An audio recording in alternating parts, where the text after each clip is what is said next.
శ్రీ గణేశాయ నమః, శ్రీ సరస్వత్యై నమః, శ్రీ గురుభ్యో నమః. జ్ఞానానందమయం దేవం నిర్మలస్ఫటికాకృతిం ఆధారం సర్వ విద్యానాం హయగ్రీవముపాస్మహే. ఓం శ్రీ కృష్ణాయ పరమాత్మనే నమః. అందరికీ నమస్కారం అండి. ఇవాళ మార్గశిర శుద్ధ ఏకాదశి గీతా జయంతి. మేము నా పేరు జ్యోత్స్నా ఈమని. నేను పాంచజన్యం అకాడమీ ద్వారా భగవద్గీత క్లాసెస్ కండక్ట్ చేస్తూ ఉంటాము. సో ఇవాళ గీతా జయంతిని పురస్కరించుకుని ప్రముఖ ఆధ్యాత్మికవేత్త గీతానంద్ గారు ఈ రోజు మన పాంచజన్యం అకాడమీ చర్చా వేదికలో పాల్గొనడం మాకు ఎంతో ఆనందదాయకం. ఆధ్యాత్మిక రంగంలో ఉన్న వారందరికీ గీతానంద్గా సుపరిచితులు అయిన వీరి అసలు పేరు పొక్కులూరు సుబ్బారావు గారు. వీరు 20 ఏళ్ల వయస్సులో ఘంటసాల వారి గీతకు ప్రభావితులై 35 సంవత్సరాల వయసు వచ్చేసరికి తెలుగు, ఇంగ్లీష్, హిందీ భాషలలో భగవద్గీతకు సంబంధించిన అనేక రచనలు చేశారు. 45 సంవత్సరాల వయసులో గీతా ఫౌండేషన్ స్థాపించి భగవద్గీతకు సంబంధించిన అనేక కార్యక్రమాలు వీరు నిర్వహించారు. శుభోదయ గీత అనే పేరుతో గీత యొక్క సారాంశాన్ని 7 పాటలలో వీరు రచించగా ప్రముఖ నేపథ్య గాయకుడు రామకృష్ణ గారు వీటిని ఆలపించారు. వృత్తిపరంగా ఇండియన్ ఎక్స్ప్రెస్, డెక్కన్ క్రానికల్ దినపత్రికలలో 30 సంవత్సరాలు పైగా జర్నలిస్టుగా పనిచేశారు. అయినా మొత్తంగా భగవద్గీతతో మాత్రం 50 సంవత్సరాల పైబడి ఉన్న అనుబంధం ఉంది వీరికి. ప్రస్తుతం తిరుమల తిరుపతి దేవస్థానం విజయవాడ శాఖలో 20 రోజుల పాటు గీతను బోధిస్తూ బిజీగా ఉన్నప్పటికీ వారి అమూల్యమైన సమయాన్ని మనకు కేటాయించడం అదృష్టంగా భావిస్తూ ఈ చర్చా కార్యక్రమంలోకి వెళ్దాము. So welcome sir, welcome to Panchajanyam academy. నమస్తే, గీతా జయంతి శుభాకాంక్షలు. ముందుగా మీ అకాడమీ పేరు పాంచజన్యం. పాంచజన్యం హృషికేశో, కృష్ణుడి శ్రీకృష్ణుడు కాబట్టి ఆ పాంచజన్యం పేరు శ్రీకృష్ణ పరమాత్మ పెట్టారు. చాలా అద్భుతమైనటువంటి. ఓకే, సో ఫస్ట్ క్వశ్చన్ ఇదేంటంటే ముఖ్యంగా పిల్లలందరికీ కూడా ఈ గీత గురించి అసలు ఎందుకు నేర్చుకోవాలి అనే క్వశ్చన్ వేస్తూ ఉంటారు చాలా మంది. ముఖ్యంగా పిల్లలు శ్లోకాలు నేర్చుకోవాలంటే ఎందుకు నేర్చుకోవాలని ఇమ్మీడియట్ క్వశ్చన్ వస్తుంది. సో కొన్ని అపోహలు పోవడానికి మీలాంటి పెద్దలు వాళ్ళకి చెప్తే బాగుంటుందన్న ఉద్దేశంతో ఈ చర్చా వేదిక ప్లాన్ చేయడం జరిగింది. సో లెటస్ ఫస్ట్ క్వశ్చన్ అండి. ప్రపంచమంతా భౌతికమే అంటారు, అండ్ అది మనకి ప్రూవ్ కూడా అవుతోంది. సో ఇట్స్ ఆల్ ఫిజిక్స్ అని విశ్వసించే వారికి భగవద్గీత ఒక మార్గదర్శి అని మీరు ఏ విధంగా చెప్తారు? మంచి ప్రశ్న. ఇప్పుడు ప్రపంచం అంతా కూడా భౌతికమే అంటే మీరు అన్నట్టు ఫిజిక్స్, మెటీరియలిజం అని అంటాం. మెటీరియలిజం, ఈ మెటీరియలిజం గా ఉన్నమాట ప్రపంచం వాస్తవమే. అయితే ఈ భౌతిక ప్రపంచం మరి ఎలా సృష్టించబడింది? ఉన్నదానికి ఎవరో ఒకరు సృష్టికర్త ఉండాలి కదా. ఆ సృష్టికర్త ఎవరో మనకు కనిపించరు, కానీ ఉంది. మరి భూమి ఉంది, పర్వతాలు ఉన్నాయి, సముద్రం ఉంది, నదులు ఉన్నాయి, గాలి వీస్తుంది, సూర్యుడు వెలుగుతున్నాడు, ప్రకాశిస్తున్నాడు. మరి ఇవన్నీ వీటిని ఒక క్రమబద్ధంగా ఎవరు నడిపిస్తున్నారని మనం ప్రశ్న వేసుకున్నప్పుడు తప్పనిసరిగా ఎవరు ఒక సృష్టికర్త అంటూ ఉండి తీరాలి. ఒక వస్తువు ఉందంటే దాని యొక్క తయారు చేసిన వాడు మేకర్ ఒకరు ఉండాలి. కాబట్టి దీన్ని ఎవరు, వాళ్ళు వేసిన ప్రశ్నకి వీటిని ఎవరు సృష్టించారు? వాళ్ళు అడుగుతున్నారు, బాగానే ఉంది, కనపట్టలేదు కాబట్టి అడుగుతున్నారు. క్వశ్చనింగ్ మంచిదే, అడిగి తెలుసుకోమని చెప్తాను గీత కూడా. కనుక ఆ అడిగి తెలుసుకోవడం కూడా సరైన వాళ్ళని అడిగి తెలుసుకోవాలి. మరి ఈ ప్రశ్న చాలా మంచి ప్రశ్న. ఈ భౌతికత్వం బాగా పెరిగిపోయింది, ప్రశ్నించేటటువంటి తత్వం కూడా బాగా పెరిగింది. ఇది కూడా ఆహ్వానించదగినటువంటి పరిణామం. పూర్వం మనకి సందేహం వచ్చినా ఏమని అనుకుంటారేమో అని అడగడం మానేస్తారు. ఆ సంశయాలు జీవితాంతం అలా ఉండిపోయాయి. కాబట్టి నాలెడ్జి పరిమితం అయిపోయింది. కానీ ఈవేళ ఆహ్వానించదగిన పరిణామం ఏమిటంటే వాళ్ళు చక్కగా అడిగి తెలుసుకుంటున్నారు. Questioning technology, thanks to the technology ఈ క్వశ్చనింగ్ నేచర్ పెరిగింది. So questioning is always good. ఆ క్వశ్చనింగ్ వల్లే మరి ఉపనిషత్తులు ఇవన్నీ కూడా ప్రశ్నించే తెలుసుకున్నారు వాళ్ళందరూ. కాబట్టి చక్కటి ఇప్పుడు వేదం అనేప్పటికీ ఎవరికి అర్థం కాదు, ఉపనిషత్తులు అందరికీ అర్థం అవుతాయి. ఎందుకంటే ప్రశ్న జవాబు రూపంలో ఉంటాయి. కనుక ఇది మనకి ప్రాచీనంగా ఉన్నటువంటి సంప్రదాయమే. దానిలో తప్పేమీ లేదు. మరి ఈ సృష్టించిన వాడు ఎంతో సమర్థుడైతే తప్ప, ఎంతో శక్తివంతుడైతే తప్ప ఇన్నింటినీ సృష్టించడం, ఒక నియమబద్ధంగా నడిపించడం, ఒక కాలాలు అనుకోండి, మరి ఋతువులు అనుకోండి, మరి ఇవన్నీ కూడా ఒక క్రమ పద్ధతిగా నడుస్తున్నాయి. వెన్నెల, చీకటి, మరి ఇవన్నీ కృష్ణపక్షం, శుక్లపక్షం, కృష్ణపక్షం, ఇలాగా దీని అంతటికి కూడా ఒక ఆర్గనైజ్డ్ గా నడుస్తుంది. కాబట్టి ఎవరో దీని వెనకాల ఎంతో అలౌకికమైనటువంటి జ్ఞానం కలిగినటువంటి మేధావి తప్ప మరి ఎవరు చేయలేరు. మానవ మాత్రుడు అనేది కాదు అనేది అందరికీ తెలుసు. అయితే ఎవరనేది దాని దగ్గరే సంశయం వస్తుంది. ఎవరు అనేప్పటికీ ఆయన అజ్ఞాతంగా ఉంటాడు, కనపడమని. ఆయన తెలుసుకోవడం కోసమే ఇప్పుడు ఈ భగవద్గీత ఇవన్నీ కూడా ఉన్నాయి, శాస్త్రాలు, ఉపనిషత్తులు, ఇవన్నీ. చెప్పండి. సో అది ఎక్స్పీరియన్స్, గాడ్ ఓన్లీ ఎక్స్పీరియన్స్ కి అందుతాడు. దేవుడు అనేవాడు మనకి ఎక్స్పీరియన్స్ కి అందుతాడు. అంతేనమ్మా, కరెక్ట్. ఎవరి ఎక్స్పీరియన్స్ వాళ్ళకి ఇట్ విల్ ప్రూవ్.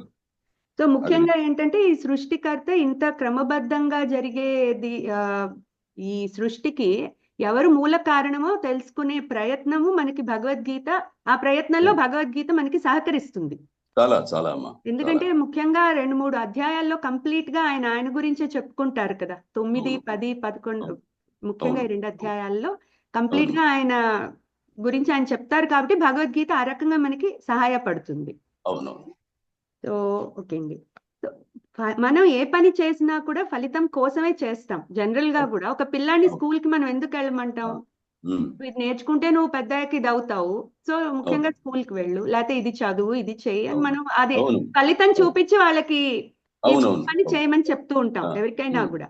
సో అలాంటప్పుడు శ్రీకృష్ణ పరమాత్మ ఏమో ఫలితం మీద ఆసక్తి లేకుండా పని చేయని చెప్పాడు. సో ఫలితం మీద ఆసక్తి లేనప్పుడు చేసే పని మీద కూడా ఆసక్తి తగ్గిపోవచ్చు, అవకాశం ఉంది. మరి ఫలితాన్ని చూడొద్దని చెప్పే కర్మయోగం యొక్క అసలు మర్మం ఏంటో వివరించండి మీరు. పిల్లలకి అది చాలా ముఖ్యం అనుకుంటున్నాను. పిల్లలకే కాదు, ఎవరికైనా. మీరు అన్నట్టు మర్మం ఉంది. ఎందుకంటే ఇవన్నీ కూడా మనకి పైకి వినడానికి, చూడడానికి ఒక రకంగా కనిపిస్తాయి. వీటిని కనుక అనుభవంలోకి తెచ్చుకుంటే, మీరు ఇందాక అన్నారు భగవంతుడు అనేవాడు అనుభూతి ద్వారా మాత్రమే తెలుసుకోవాలి. గాలి మనకు కనపట్టలేదు, కానీ వాయువు ఉందని మనం నమ్ముతున్నాం. వాయువు లేదనేటువంటి మూర్ఖుడు ఎవరు లేరు. ఎందుకు? మనకి స్పర్శ వల్ల మనం తెలుసుకోగలుగుతాం. అయితే ఆకారం లేదు దానికి, అయినప్పటికీ మనం స్పర్శ ద్వారా తెలుసుకోగలుగుతున్నాం. అలాగే భగవంతుడు కూడా గాలిని ఎలా అయితే స్పర్శ ద్వారా తెలుసుకుంటున్నాము, భగవంతుని కూడా అనుభూతి ద్వారా తెలుసుకోవాలి. పెద్దలు చెప్పిన పద్ధతిలో ధ్యానం, ప్రార్థన వంటివి చేసి మాత్రమే తెలుసుకోగలం. అయితే దైవీ మానుష రూపేణ అంటారు. దేవుడు డైరెక్ట్ గా వచ్చి పనిచేయడు. ప్రభుత్వం మన దగ్గరికి డైరెక్ట్ గా వచ్చి ఏదైనా చేస్తుందండి? ఏ మినిస్టర్, ఎమ్మెల్యే, ఎంపీఓ, వాళ్ళ రిప్రజెంటేటివ్స్ ఎవరో వచ్చి వాళ్ళ ద్వారా చేస్తారు తప్ప స్వయంగా ప్రభుత్వంలో పెద్ద హోదాలో ఉన్నటువంటి వాళ్ళు రారు, డైరెక్ట్ గా రారు. కాబట్టి మనం ఏం చేయాలంటే భగవంతుణ్ణి అనుభవంలోకి తెచ్చుకోవడానికి నిష్కల్మషమైన, వెనక్కి వెళ్తారా? ఈ హెడ్ పార్ట్ కొద్దిగా కట్ అవుతుంది. రైట్, ఇది బాగుంది. నిష్కల్మషమైనటువంటి ప్రార్థన, శ్రద్ధాయుక్తమైనటువంటి ప్రార్థన. ఓకేనమ్మా? శ్రద్ధాయుక్తమైనటువంటి ప్రార్థన, అలాగే శ్రద్ధతో కూడినటువంటి ధ్యానం, అచంచలం, మనస్సు చంచలం అవ్వకుండా. అసలు మనస్సే మనకు కనపడదు, కానీ మనస్సు ద్వారానే అన్నీ కూడా జరుగుతాయి. మనం ఆత్మ అనుకున్నా, ప్రాణం అనుకున్నా, అంతరాత్మ అనుకున్నా, బుద్ధి అనుకున్నా, ఏమండి సద్బుద్ధి అనుకున్నా, దుర్బుద్ధి అనుకున్నా, అవన్నీ యొక్క మనస్సు యొక్క పరిణామక్రమే. మనస్సు పరిణామం చెందినటువంటి వాటి యొక్క పేర్లు తప్ప అది వేరే కాదు. కాబట్టి మనస్సు, శరీరం, ఈ రెండే మనం మెయిన్ గా చెప్పుకుంటాం. మనస్సు అనేది మనకు కనిపెడేది కాదు, శరీరం అనేది మనకు కనిపిస్తుంది. కనిపెడే శరీరాన్ని నడిపించేటువంటిది కనపడని మనస్సు. ఏమా, ఇది అందరికీ తెలుసుకున్న విషయమే. కనుక ప్రాణం మనకు కనపడలేదు కదా, ప్రాణం లేదండి. ఎందుకంటే మనం ప్రాణం ద్వారా జరిగేటటువంటి ప్రక్రియలన్నీ కూడా మనం చూస్తున్నాం కాబట్టి, చేస్తున్నాం కాబట్టి మనం దాన్ని అంగీకరిస్తాం. అదేవిధంగా భగవంతుని కూడా అంగీకరించవలసిన అవసరం కనపడకపోయినప్పటికీ. మనసుకే కారణం ఆయన. అంతేనమ్మా, అంతే. నడిపించేది మనసు, ఆ మనసుకే ఆయన కారణం కదా. మనసే ప్రాణశక్తిగా మారుతుంది. అంతరాత్మగా మారేది అది, ఆత్మగా మారేది అది, అంతరాత్మగా మారేది అది. అవును. సో ఇప్పుడు ఈ కాబట్టి కర్మ యోగం నిష్కల్మషంగా చేయాలి, అది మీరు చెప్పేది ఇప్పుడు. అది నిష్కల్మషంగా చేసినప్పుడు దాని ఫలితం వస్తుంది తప్ప సెల్ఫ్లెస్ గా. సెల్ఫ్లెస్ గా చేయాలి. అవును. సెల్ఫ్లెస్ గా చేయాలి. ఇందాక మీరు ఒక ప్రశ్న అడిగారు, ఎవరు ప్రయోజనం ఆశించకుండా ఎవరు పనిచేయరు కదా. అవును. మరి పరమాత్మ ఇలా చెప్పాడు ఏమిటి?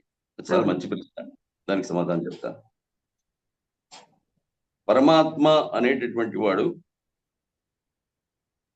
ముఖ్యంగా కనపడకుండా పనిచేసేటువంటి వాడు మనస్సు.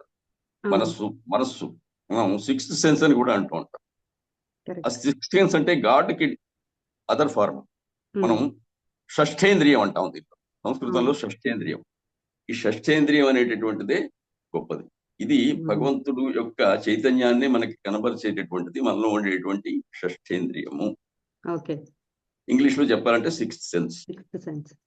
కాబట్టి ముఖ్యంగా మరి దీన్ని ఎలా తెలుసుకోవాలి? ప్రయోజనం అనుద్దిశ్య నా మందోపి ప్రవర్తతే.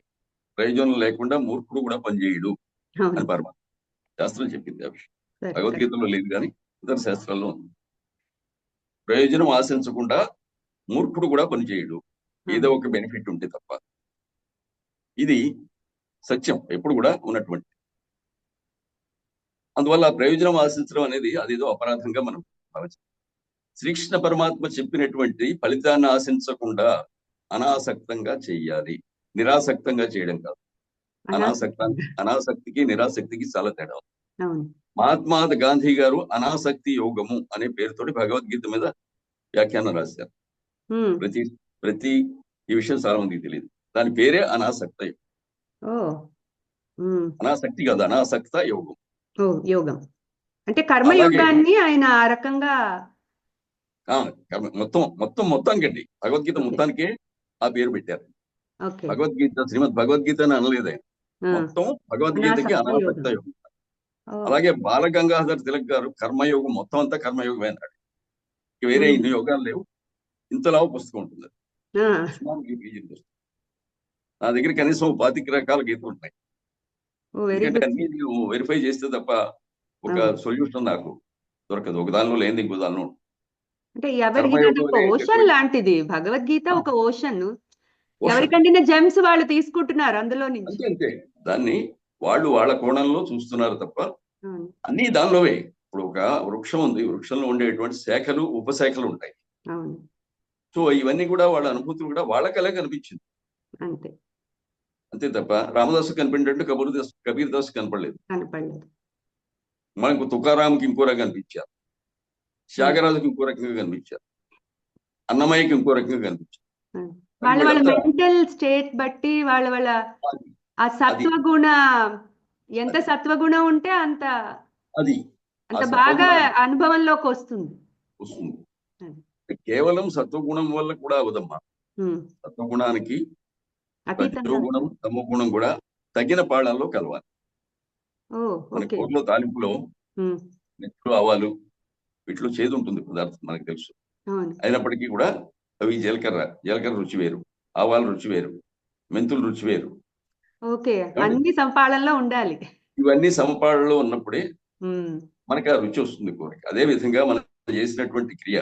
త్యాగరాజు కీర్తనలు ఆలపించాడంటే కీర్తనలు ఆలపించడం అనేటటువంటిది రజోగుణ సంబంధమైన, సత్వగుణంలో ఏమీ చేయలేదు. సత్వగుణం మహాశాంతం వల్ల ఏమీ అవదు, క్రియేటివిటీ ఉండదు. మిగతా దానిలో ఉండేటువంటి పర్సంటేజెస్ మిగతా కూడా కొంచెం కలవాలి, కలుస్తూనే ఉంటాయి. అందరిలో కూడా కేవలం మనకి స్వామీజీల్లో కూడా కేవలం సత్వగుణం ఉంటుందని మీరు పొరపాటు పడకండి.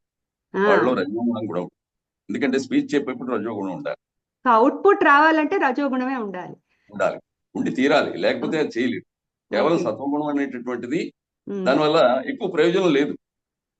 శాంతంగా ఉండడానికి మనకు వస్తుంది తప్ప శాంతంగా ఉంటే పనులు ఎలా అవుతాయండి?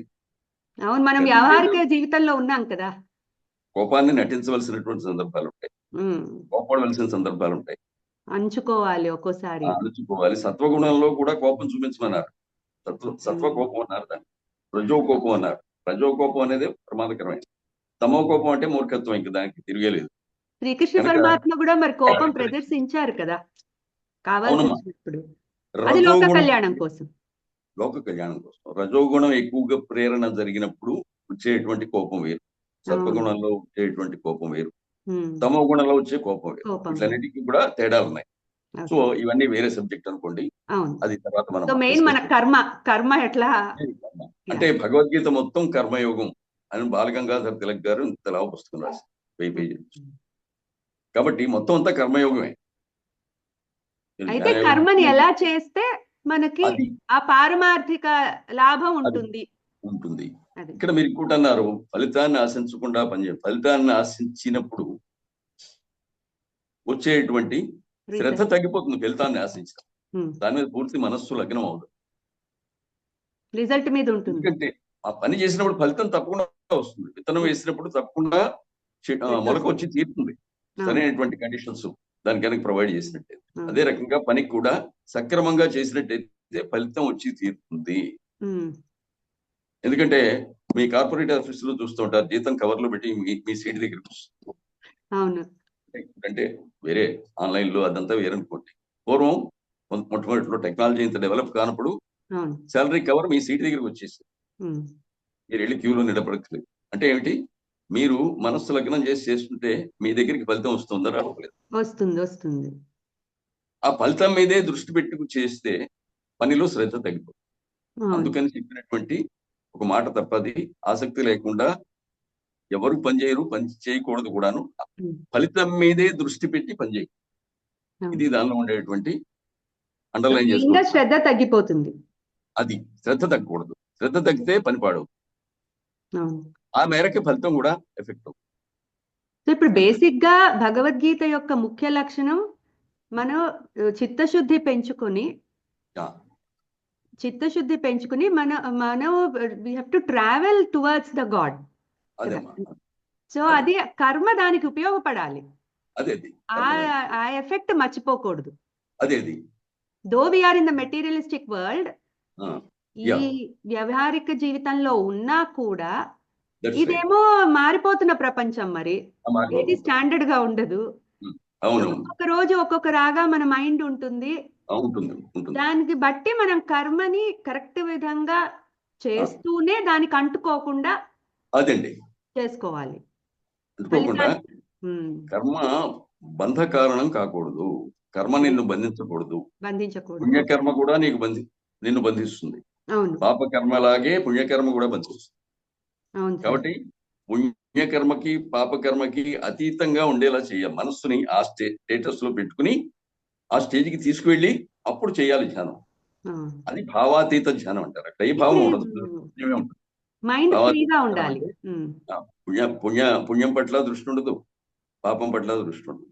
సో ఆ స్టేట్ కి వెళ్ళాలంటేనే పని మీద ధ్యాస పెట్టాలి కానీ not on the result. Basic గా అది. సో మన ఇప్పుడు జనరేషన్ వాళ్ళకి మనం ఇచ్చే సందేశం ఏంటి అంటే, కర్మ కరెక్ట్ గా నీ పని నువ్వు చేసుకుని వెళ్ళిపో, కాకపోతే శ్రద్ధతో చెయ్యి. ఈ దేవుడికి నేను వర్క్ ఈజ్ వర్షిప్ అనే టైప్ లో చేయాలి. ఫలితంతో పాటు తృప్తి కూడా వస్తుంది. జాబ్ సాటిస్ఫాక్షన్ అంటారు మీరు. కరెక్ట్. జాబ్ సాటిస్ఫాక్షన్ వస్తుంది. ఫలితం మీద దృష్టి పెడితే జాబ్ సాటిస్ఫాక్షన్ రాదు. జాబ్ సాటిస్ఫాక్షన్ రాదు. ఈ రోజుల్లో ఇప్పుడున్న సమాజానికి చెప్పాలంటే ఇలాగే చెప్పాలి.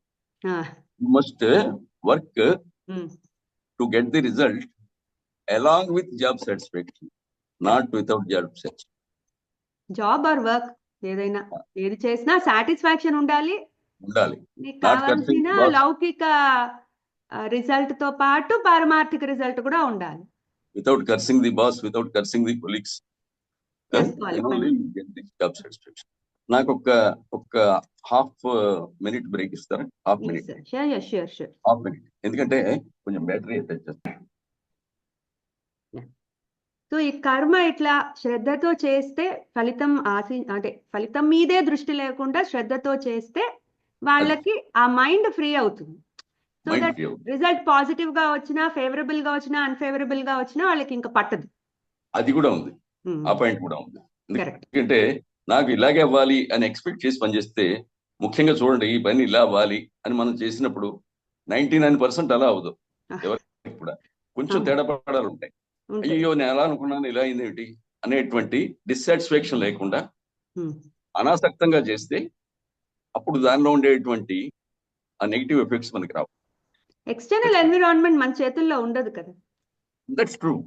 ఆ, మరి చూడండి, ఇన్నాళ్ళ నుంచి డిలే అయింది. చక్కటి గీతా జయంతి రోజున మన ఇంటర్వ్యూ కుదరదు. ఎందుకు కరెక్ట్. వచ్చాయో మనకు తెలియదు, అంతే, అవును, అంతరాయాలు ఎందుకు వచ్చాయో మనకు తెలియదు. కరెక్ట్. ఇవాళ పర్ఫెక్ట్ గా వస్తాం అదే, కాబట్టి మనం అనుకున్న దానికంటే బాగా వస్తాం. Thank you sir. మంచి రోజులు చేస్తున్నాం ఈవేళ. ఆ తృప్తి మీకు ఉంటుంది, నాకు. కరెక్ట్ సార్, అది అవును. కాబట్టి ఇలా అవుతుందని మనం ఊహించలేదు. దీనికోసం ఇలా అవుతుందేమో అని అనుకోలేదు. మనం ఒక మంచి అవుట్పుట్ ఇవ్వాలనుకున్నాము, అంతే. Yes. Yeah. అది ఎప్పుడు జరగాలనేది పరమాత్మ నిర్ణయించాడు. నిజంగా సార్, కరెక్ట్. అదే ఫస్ట్ క్వశ్చన్ కి ఇప్పుడు ఆన్సర్ వచ్చింది ఇక్కడ. Is a glaring example right, అవును, హౌ గాడ్ బ్లెస్సెస్ us. నిజంగా. చెప్పండి. So Next. Will go to the next question. Ah. ప్రపంచంలో అన్ని మతాల వారికి వాళ్ళ వాళ్ళ పవిత్ర గ్రంథాలు ఉన్నాయి, ఎవరిది వాళ్ళకే ఎక్కువ.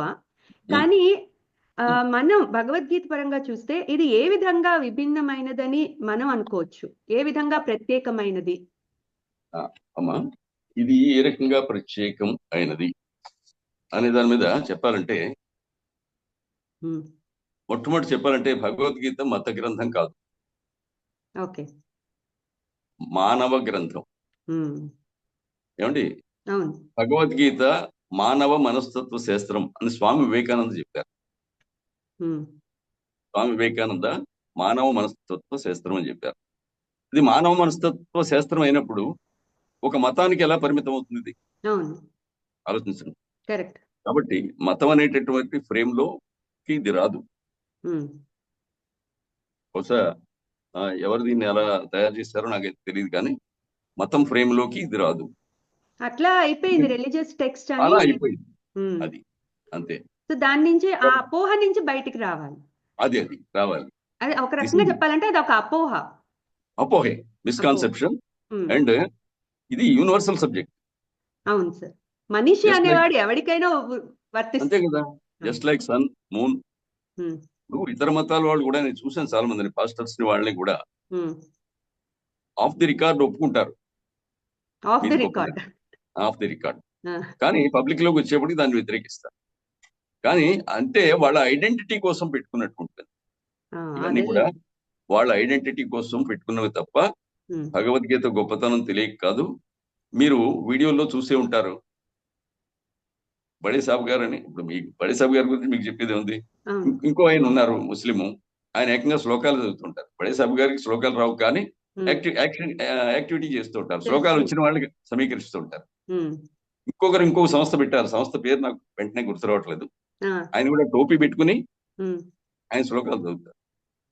మన వాళ్ళు వాళ్ళకి అలాంటి వాళ్ళు ఎగ్జాంపులరీ శ్లోకాలు అద్భుతంగా చదువుతారు. వాటి గొప్పతనాన్ని ఇంకా సిన్సియర్ గా చెప్పాలంటే మనకంటే బాగా చదువుతారు. నేను ఒక మాట గీతా పోటీల్లో ఒక ముస్లిం అమ్మాయికి ఫస్ట్ ప్రైజ్ ఇచ్చాను. Very good sir. 2 years back TTD కళ్యాణ మండపంలో గీతా పోటీలు నన్ను జడ్జికి పిలిచారు. అమ్మాయి పెర్ఫార్మెన్స్ బాగుంది. అక్కడ పక్షపాతం చూపిస్తే ఎలా కుదురుతుంది? మనం చూపించకూడదు. పైగా ఒక ముస్లిం మన భగవద్గీత చదివిందంటే మనం గర్వించాలి. చాలా take it in a positive way. Correct sir, correct. అది సో అల్టిమేట్ గా ఇదేంటంటే మానవ మనస్తత్వ గ్రంథమే తప్ప మత గ్రంథం కానే కాదు అని స్వామి వివేకానంద చెప్పారు. దానికి తిరిగేమని చెప్పండి ఇంకా. అంతే. It is human psychology. Swami Vivekananda కూడా భగవద్గీతని చాలా మెచ్చుకునేవారు. అంటే మోస్ట్ ఆఫ్ ద టైమ్స్ భగవద్గీతలోని కోట్స్ చెప్తూ ఆయన స్పీచెస్ లో రామకృష్ణ పరమహంస కూడా గీతని అంతర్జాతీయ స్థాయికి తీసుకెళ్లిన వాడు ఆయనే, వివేకానంద్. ఎందుకంటే మీరు వినే ఉంటారు, రిలిజియన్ ఆఫ్ పార్లమెంట్స్ అని జరిగింది. రిలిజియన్ ఆఫ్ పార్లమెంట్స్ అంటే అన్ని మతాల యొక్క సమాహారం, వాళ్ళ మీటింగ్ అనమాట. పెట్టేసి అన్ని మతాల వాళ్ళు వచ్చారు. సుమారు ఒక 20, 25, 30 మతాల వాళ్ళు వచ్చారు, రకరకాల చిన్నవి పెద్దవి అందరూ. వాళ్ళందరూ కూడా స్వామి వివేకానంద అక్కడికి వెళ్ళినప్పుడు ఆయన అసలు పట్టించుకోలేదు. ఒక రకమైనటువంటి చిన్న చూపు చూశారు. కారణం ఏమిటో చెప్పమంటారా? వీళ్ళందరూ భౌతికంగా బాగా అభివృద్ధి చేశారు, వీళ్ళందరూ ఏదో పాత పట్టుకుని ఏడుస్తూ ఉంటారు హిందువులు అనేటువంటి ఒక అభిప్రాయం ఉంది వాళ్ళకి. అదే కారణం. ఈ రైల్వేలని మేము తయారు చేస్తాం, టెలిఫోన్ మేము తయారు చేస్తాం, రాకెట్లు మేము తయారు చేసాం, ఆటం బాంబు మేము తయారు చేసాం, వీళ్ళేం చేశారు మంత్రాలు చదువుకుంటూ కూర్చున్నారు తప్ప వీళ్ళేం చేశారు అనేటువంటి ఒక రకమైన వాళ్ళకి ఆ సుపీరియారిటీ కాంప్లెక్స్ ఉంది. ఉమ్, అందరినీ నాశనం చేసేవో లేకపోతే అందరికీ ఉపయోగపడేవో తయారు చేసాం, మనం చేసాం. ఓకే. కానీ వాళ్ళు ఏం చేయలేదు. వాళ్ళు ఊరికే మంత్రాలు చదువుకోవడం, పాత కబుర్లు చెప్తూ కూర్చోవడం తప్ప మన సమాజానికి వాళ్ళు ఏం చేయలేదు అనేటటువంటి ఒక అపోహ వాళ్ళలో ఉంది. కానీ ఈ మంత్రబలం ఎంత గొప్పదో వాళ్ళకి తెలియదు. అయితే ఆ బ్యాలెన్స్ మెయింటైన్ చేయడంలో మన వాళ్ళు కూడా ఒక చోట పొరపాటు పడ్డారేమో అని నాకు అనిపిస్తూ ఉంటుంది. అప్పుడు ఒకదాన్ని హైలైట్ చేసేసి మెటీరియలిజాన్ని పూర్తిగా పక్కన వదిలేసి పెట్టేసి ఈ మంత్రశక్తిని లేకపోతే ట్రెడిషన్ నే ఎక్కువ హైలైట్ చేశారేమో, బహుశా అదే కారణమేమో అనిపిస్తూ ఉంటుంది నాకు అప్పుడు. I may be వెనక్కి right or wrong, చూస్తే I don't know. Yeah plus and negatives చాలా ఉంటాయి. అది ఇవాళ ఇంప్లిమెంటేషన్ లో మాత్రం ఇవాళ ఏదో వచ్చింది పొరపాటు కాదు. జరిగింది. అవును. ఇంప్లిమెంటేషన్ లో మన వాళ్ళు అక్కలేని ప్రాధాన్యత అవసరం లేని వాటికి ఇచ్చేసి అవసరమైన దాన్ని మెటీరియలిజాన్ని పూర్తిగా తీసిపడేస్తే ఎలా కుదురుతుంది? ఉండేదేమో materialistic ground realities, Hmm. Ground realities అనేవి ఉంటాయి కదా ప్రతిదానికి. కాబట్టి we must always stand on the ground and think. We cannot simply move in the air and imagine things. అదనమాట. అంచేత ఆ రకంగా పూర్తిగా వేదాలు అపౌరుషేయాలు పైనుంచి వచ్చాయి, ఉన్నదంతా పైనే ఉంది కానీ ఇక్కడేమీ లేదు అనేది శుష్క వేదాంతం అంటారు చూసారా, పేరు వినే ఉంటారు మీరు. ఆ శుష్క వేదాంతం, మెట్ట వేదాంతం ఇలాంటివి స్వామీజీలు వస్తున్నారు, అన్ని సర్దుకోండి సామాన్లు, ఏం అక్కర్లేదంటారు వాళ్ళు, మీకు నడవదు సంసారం, స్వామీజీలు చూసి అలా చెప్తారు, సింహంతో జాగ్రత్త పెట్టుకోండి మీరు, లేకపోతే మీరు ఇబ్బంది పడతారని చెప్తూ ఉంటారు తమాషగా. ఎందుకంటే వాళ్ళు ఇక్కడ ఏం అక్కలేదు, వాళ్ళకి అక్కలేదు, వాళ్ళు ఎక్కడికి వెళ్తే అక్కడ జరుగుతుంది వాళ్ళకి. మామూలు వాళ్ళకి ఎలా జరుగుతుంది, వాళ్ళని ఏర్పాటు చేసుకోవాలి. అవును. చెప్పడం వేరు. ఇప్పుడు ఆచరణ వేదాంతం, వేదాంతాన్ని ఆచరణాత్మకంగా చెప్పడంలో మన వాళ్ళు కొంచెం వెనకబడ్డారేమో అనిపిస్తుంది నాకు. లేదా ఇంకా కొంచెం స్ట్రాంగ్ గా చెప్పాలంటే విఫలం అయ్యారేమో అని కూడా అనిపిస్తుంది. ఇలా చెప్పడానికి నాకేమో ఇంపార్టెంట్ పాయింట్ సార్. యా అదేమా. ఓకే సరే. ఓకే సార్, నెక్స్ట్ క్వశ్చన్ కి వెళ్దాము. అశోచ్యానన్వశోచస్త్వం ప్రజ్ఞావాదాంశ్చ భాషసే గతాసూన గతాసూంశ్చ నాను శోచంతి పండితాః అన్నారు. అంటే శోకమోహాలతో నా వాళ్ళని నేను చంపేస్తాను, నాకు పాపం తగులుతుంది అని బాధపడుతున్న అర్జునుడికి ఆత్మతత్వం బోధిస్తూనే ఆయన ఉపదేశాన్ని మొదలు పెట్టారు. అంటే నేను నీకు శరణాగతుడిని అయిపోతున్నాను, నాకు దిశానిర్దేశం చెయ్యి అని అడిగిన అర్జునుడికి ఆత్మతత్వంతో మొదలు పెట్టారు ఆయన. అంటే అర్జునుడు మెటీరియలిస్టిక్ క్వశ్చన్ అడుగుతున్నాడని తెలుసు, అయినా పారమార్థిక దాంతో మొదలు పెట్టారు ఆత్మతత్వాన్ని.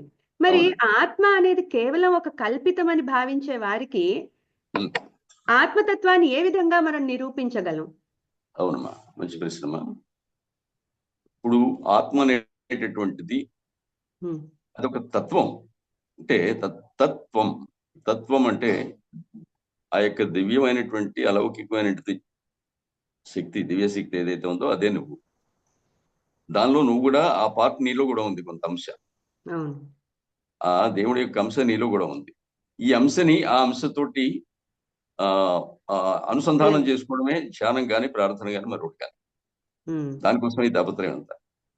భక్తులందరూ కూడా తనలో ఉండేటటువంటి ఆ దివ్య అణుమాత్రంగా ఉండేటటువంటి ఆ దివ్య శక్తిని పరమాత్మతో అనుసంధానం చేసుకోవడానికి చేసేటటువంటివి ప్రార్థనలైనా, ధ్యానాలైనా, పూజలైనా, యజ్ఞాలైనా, యాగాలైనా, ఏవైనా. ఏమండి, అశోచ్య, సోచన అంటే ఆలోచించడం. కొన్ని హిందీలో కూడా ఈ సంస్కృత పదాలు ఉన్నాయి. అశోచ్య అంటే ఆలోచించొద్దు, నా ప్లస్ శోచ్య, అశోచ్య. కొంతమంది ఏవో విపరీతార్థాలు చెప్తారు, అశుచి అవి ఇవి అని. కాదు. సోచ్ అంటే ఆలోచన, అశోచ్య ఆలోచన లేకుండా, అశోచ్య నన్ను శోచ్యత్వం, వేరే ఇతరత ఏమీ ఆలోచించకుండా. ప్రజ్ఞావాదాంశ భాషసి, అసలైన విషయాన్ని నువ్వు పక్కన పెట్టి నువ్వేదో పెద్ద మేధావిలాగా మాట్లాడతావేంటి, ప్రజ్ఞావంతుడి కింద మాట్లాడతావేంటి, నీకేమి తెలుసును, కొంచెం చివాట్లు వేసాడు అక్కడ. ప్రజ్ఞావాదాంశ భాషసి, పండితులు అంటే ఎవరనుకుంటున్నావు నువ్వు? జరిగిపోయిన దానికి, జరుగుతున్న దానికి చింతించరు వాళ్ళు. గతాసూన్ అగతాసూంశ్య, నా నా అనుశోచంతి పండిత. అంటే జరిగిపోయిన దానికి, జరుగుతున్న దానికి కూడా వాళ్ళు ఏమాత్రం కూడా చెల్లించరు. ఆహా, ఇది ఇలా జరగాలి, ఇది భగవంతుడి యొక్క నాటకం, జగన్నాటకం ఇది, కాబట్టి అలా జరుగుతుంది అని వాళ్ళు, దీనికి మామూలు వాళ్ళు డిస్టర్బ్ అయిపోయినట్టుగా వాళ్ళ మైండ్ డిస్టర్బ్ అవ్వదు. వాళ్ళు దాన్ని స్థిరంగానే తీసుకుంటారు. వాళ్ళ మనస్సు ఏమాత్రం కూడా వికలం అవ్వదు. అది ఆ స్థితి అన్నమాట, మనస్సు ఉండేటువంటి స్థితి. ఆ మనస్సును ఆ స్థితిలో అట్టే పెట్టుకోవాలి. ఈ ట్రైనింగ్ అంతా మనస్సుకే. ఇప్పుడు ఫిజికల్ గా అంతా నేర్చుకున్నాడు, విద్యలన్నీ, మార్షల్ ఆర్ట్స్ అన్ని నేర్చుకున్నాడు ద్రోణుడి దగ్గర. ఇక్కడ నేర్చుకోవాల్సింది మనోనిగ్రహం. మనోనిగ్రహం అనేటటువంటిది కూడా ఆయనకు ఉంది మామూలుగా, కానీ ఇక్కడ వీళ్ళందరినీ చూసేప్పటికీ వికలమైంది. ఉదాహరణకి ఎక్కడో వేమని చనిపోయారటండి భూకంపం వచ్చి అని ఏదో వార్త చూడడం, లేకపోతే ఎవరి ద్వారా వినడం, పేపర్లో చదవడం చేస్తాం మనం, టీవీలో చూడటం. ఆహా, అలాగా అనేకం జరుగుతూ ఉంటాయని అనుకుంటాం. కానీ ఫిజికల్ గా మనం అక్కడికి వెళ్ళడం సంభవించి చూసినప్పుడు మనకు ఉండేటువంటి పరిస్థితి డిఫరెంట్ గా. కాబట్టి దృశ్యం అనేటటువంటిది కంటికి బాగా గాఢంగా వెళ్తుంది అనమాట ఇంప్రెషన్. విన్నది వేరు, శ్రవణేంద్రియం వేరు. అందుకే సీయింగ్ ఈజ్ బిలీవింగ్ అంటారు. Seeing is believing. ఇప్పుడు మనం విన్నది నమ్మచ్చు, నమ్మకపోవచ్చు, చూసింది నమ్మకుండా ఉండలేము అనమాట. చెప్పండి నెక్స్ట్. సో అంటే చూశాడు కాబట్టి అక్కడ ఆయన అది తట్టుకోలేకపోయాడు. అంతే. అన్ని తెలుసు అర్జునుడికి. ఇంతమందితో మనం యుద్ధం చేయాలి, అవతల ఉన్నటువంటి వాళ్ళు నా గురువులు ఉన్నారు, మేనమావులు ఉన్నారు, బావమరుదులు ఉన్నారు, సోదరులు ఉన్నారు, హితులు ఉన్నారు, అందరూ ఉన్నారు, పార్టీ మార్చిన వాళ్ళు ఉన్నారు, దానిలోకి వెళ్ళిన వాళ్ళు కూడా ఉన్నారు. ఇప్పుడు అన్ని తెలుసు, వీళ్ళంతా ఉన్నారు. ఇప్పుడు ఇవన్నీ కొత్తగా వచ్చి కాదు, పూర్వం నుంచి ఉన్నటువంటి ఈ రకమైనటువంటి కుయుక్తులు ఇవన్నీ కూడా పూర్వం నుంచి కూడా ఉన్నాయి. అయితే వేరే రూపంలో ఉన్నాయి, అప్పుడు వేరే రూపంలో ఉన్నాయి, ఇప్పుడు పేర్లు మారాయి తప్ప విషయం అంతా ఒకటి. ఆ మహాభారతం అప్పటికి ఇప్పటికీ ఎప్పటికీ కూడా మహాభారతంలో లేనిది ప్రపంచంలో లేదు, ప్రపంచంలో లేనిది మహాభారతం అని నిర్ద్వంద్వంగా చెప్పారు పెద్ద. కాబట్టి మహాభారతంలో అప్పుడు ఇప్పుడు కూడా రూపాలు మారి ఉండొచ్చు, కానీ అవన్నీ జరుగుతూనే ఉన్నాయి, ప్రతిరోజు జరుగుతున్నాయి. ఈ మంచి చెడ్డ అనే ఉన్నాయి, ఈ ప్రతీకారాలు అనే ఉన్నాయి, శత్రుత్వాలు అనే ఉన్నాయి, ఒకళ్ళు లాక్కోవడం, తను చేసుకోవడం, ఇవన్నీ కూడా ఉన్నాయి, మనం చూస్తూనే ఉన్నాం.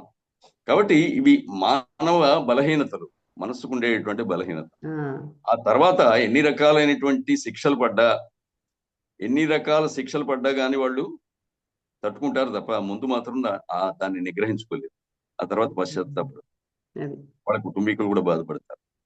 అయ్యో అని తర్వాత జైల్లో కూర్చున్నాక పశ్చాత్తాపడితే ఉపయోగం ఉంది. పశ్చాత్తాపం ఈ కోణంలోనే ఒక మనిషిని సంస్కరించుకోవడానికి హెల్ప్ చేస్తుంది. మనోనిగ్రహం అండర్లైన్ చేసుకోవాలి ఆ వర్డ్. చెయ్యాలమ్మా. మనోనిగ్రహం అనేది ఎందుకోసం అంటే మనస్సుకి సహజమైనటువంటి లక్షణం మెర్క్యూరియల్ నేచర్. పాదరసాన్ని మనం పోస్తే చూడండి పరిగెడుతుంది అటు. అలాగే మనస్సుకి చంచలత్వం ఉంది, అది సహజ స్వభావం. చంచలమహి మనం కృష్ణ, మనస్సు చంచలమైంది. దీన్ని దుర్నిగ్రహం, దీన్ని కంట్రోల్ చేయడం కూడా చాలా కష్టం, చెప్పినంత సులువైన పని కాదు. కానీ అభ్యాసం ద్వారా సాధ్యం అవుతుంది. ఒక రోజులో ఇంపాసిబుల్ అనలేదు, ఇంపాసిబుల్ అని అనలేదు. కాబట్టి ఇది ప్రయత్నం ద్వారా సాధ్యం అవుతుంది. ప్రయత్నం కూడా ఒక క్రమ పద్ధతిలో ఒక గురువు దగ్గర శిక్షణ పొంది వాళ్ళు చెప్పినట్టు చేస్తేనే అవుతుంది. అది మన ఇష్టం వచ్చినట్టు చేస్తే అవుతుంది. సో ఈ బేసిక్స్ అంతా తెలియడం కోసమే ఆత్మతత్వంతో మొదలు పెట్టాడు అర్జునుడు. అంతే. ఆత్మతత్వం అనేది మనస్సు యొక్క పరిణామం చెందినటువంటి స్థితే ఆత్మమా. ఈ పాయింట్ సరిగ్గా తెలియాలి. ఆత్మ అంటే ఎక్కడో ప్రత్యేకంగా ఉండదు, అది మనస్సు, బుద్ధి, ప్రాణము, ఇంకా చెప్పాలంటే చిత్తము. మనస్సులో ఉండేదంటే చిత్తంలో ఉన్నటువంటిదంతా మనస్సులో వెళ్తుంది. ఈ మనస్సు పరిణామం చెంది ప్రాణం, ఆ దాన్ని సరైనటువంటి పద్ధతిలో కనుక మనం ట్రైనప్ చేసుకుంటే ఆత్మ అవుతుంది, లేకపోతే అనాత్మ అవుతుంది.